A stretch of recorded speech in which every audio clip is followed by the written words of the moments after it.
start from the beginning of the song again, just so you understand and you learn it again. So Mama Tilo Sancharin Chuvara. As we clap our hands, I see some of us, I love that you're clapping, but all of you together, you're praising a God who literally defeated death. So you should be much more happier than that, much more vibrant than that. So as we sing it again, understand that God you are clapping your hands for right now and worshiping right now is the God who rose from death, conquered death, and He's living with you today, and He was with you yesterday, and He's going to be with you tomorrow. So as we sing from the top,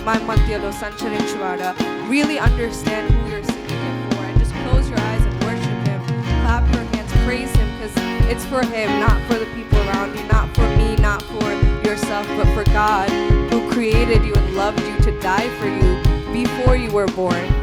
He knew your name. So as we sing from the top of the song, I just pray that God speaks to you, that He's with you right now, and you feel Him in your